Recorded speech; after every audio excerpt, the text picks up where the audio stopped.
गुरु प्यारी सास संगत जी, आप सभी को प्यार भरी राधा स्वामी जी।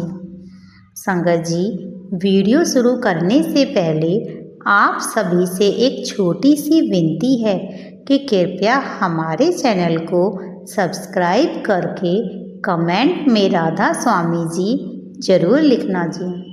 संगत जी, हमने अक्सर बाबा जी से सत्संग के दौरान सुना है कि सभी रिश्ते कर्जा के हैं। इसका अर्थ यह है कि इस दुनिया में कोई रिश्ता सच्चा नहीं है, सारे दुनियावी रिश्ते झूठे हैं। इसमें कोई भी रिश्ता ऐसा नहीं है जो हमारा अंत समय तक साथ निभा सके। एक परमात्मा से ही रिश्ता ऐसा है जो हमारा इस दुनिया में ही नहीं, इस दुनिया के बाद भी साथ निभाता है। बाकी सारे रिश्ते झूठे हैं, लेकिन हम फिर भी इस मोह जाल में ऐसे फंसे हुए हैं कि हम इन दुनियावी रिश्तों को ज़्यादा महत्व देते हैं और उस परमात्मा के साथ तो अपना कोई रिश्ता कायम ही नहीं करते, जोड़ते ही नहीं, उसे ध्यान ही नहीं करते। एक बार ऐसा ही एक सत्संगी के साथ हुआ। एक सत्संगी जो कि बड़े ही सच्चे भाव से संगत की सेवा किया करता था, सत्संग सुना करता था, उसे बाबा जी से नामदान मिला हुआ था। वह भजन सिमरन भी खूब मन लगाकर करता था। इस तरीके से उसकी दिनचर्या चल रही थी। एक समय पश्चात उसकी शादी हो गई। शादी के पश्चात वह अपने गृहस्थ जीवन में धीरे धीरे व्यस्त होता चला गया और इतना व्यस्त हो गया कि उसने सत्संग जाना ही बंद कर दिया, सेवा करनी ही बंद कर दी। इतना ही नहीं, अब तो उसके पास भजन सिमरन के लिए भी समय नहीं था। काफ़ी समय पश्चात वह फिर एक बार सत्संग के लिए गया। उसने सत्संग सुना। उस सत्संग समाप्त होने के पश्चात सत्संगकर्ता ने उस व्यक्ति को देखा। सत्संगकर्ता उस व्यक्ति को पहले से ही जानते थे। उनका उस व्यक्ति के साथ प्रेम भाव बना हुआ था।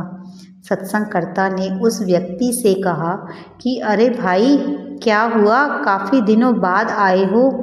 तो वह व्यक्ति बोला, क्या करूं, मन तो मेरा भी बहुत करता है कि सत्संग आऊं, सेवा करूं, भजन करूं, लेकिन वक्त ही नहीं मिलता। इस गृहस्थ में इतना फंस चुका हूं कि निकलने का वक्त ही नहीं मिल पाता। उस व्यक्ति से सेवादार ने कहा कि तुम आज रात को भजन पर बैठना, तुम्हें तुम्हारे सवालों के जवाब मिल जाएंगे। उस व्यक्ति ने ऐसा ही किया। उसने परमात्मा का नाम लेकर, परमात्मा का ध्यान करके भजन सिमरन करना आरंभ किया। जब उसने भजन सिमरन करना आरंभ किया तो उसकी रूह, सूरत अर्थात उसकी सूरत ऊपर की ओर चढ़ने लगी। उसकी जब सूरत ऊपर की ओर चढ़ने लगी तो उसकी सांसें हल्की होने लगी। ऐसा अक्सर हमने सुना होगा और आपने महसूस भी किया होगा कि जब सूरत चढ़ती है तो हमारी सांसें हल्की हो जाती हैं और ऐसा लगता है कि व्यक्ति सांस ही नहीं ले रहा। उसी वक्त उसकी पत्नी का उठना हुआ। उसकी पत्नी ने अपने पति को इस हालत में देखा। उसने सोचा कि मेरे पति तो अब मर चुके हैं। उसने सोचा कि अब तो सुबह उठकर सबको बताना होगा। उस औरत ने क्या किया कि सुबह सब आ जाएंगे तो रोना पीटना आरंभ हो जाएगा, कुछ खाने को वक्त ही नहीं मिलेगा। यह सोचकर उस औरत ने जल्दी जल्दी से घर में जो कुछ भी खाने पीने के लिए रखा था, खाना पीना शुरू कर दिया।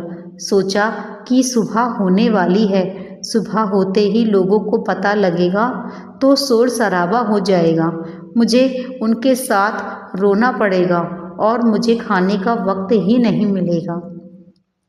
वह व्यक्ति सब कुछ देख रहा था।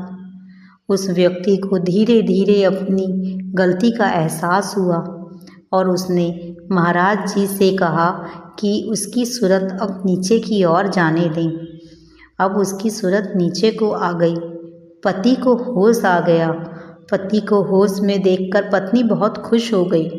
पत्नी ने कहा कि आप ठीक हैं।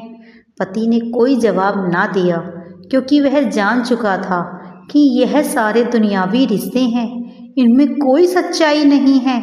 असली सच्चाई तो उस परमात्मा के साथ है। पति ने बिना कुछ जवाब दिए अपने काम को निकल गया।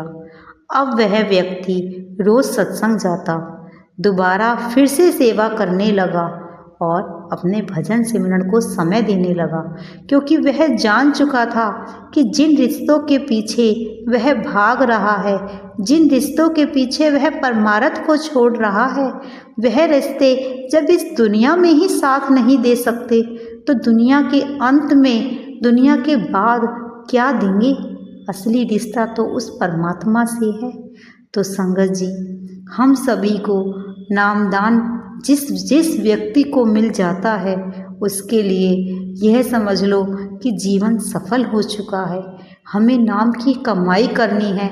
बाबा जी हमें हर सत्संग में बार बार हमको सिर्फ एक ही चीज़ समझाते हैं कि गर्जा के रिश्ते हैं, गर्जा के, इन रिश्तों से बचो, इन रिश्तों के मोह जाल में इतने ना फंसो कि आप परमात्मा को ध्यान ही ना कर पाएं।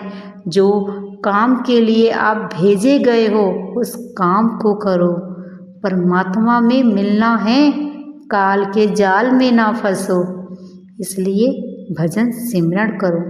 संगत जी, यदि आपको मेरी आज की वीडियो पसंद आई हो तो कृपया चैनल को लाइक, शेयर एंड सब्सक्राइब ज़रूर करना जी, ताकि हम आपके लिए ऐसी ही रूहानी बातें और ऐसा ही रूहानी सत्संग ला सकें।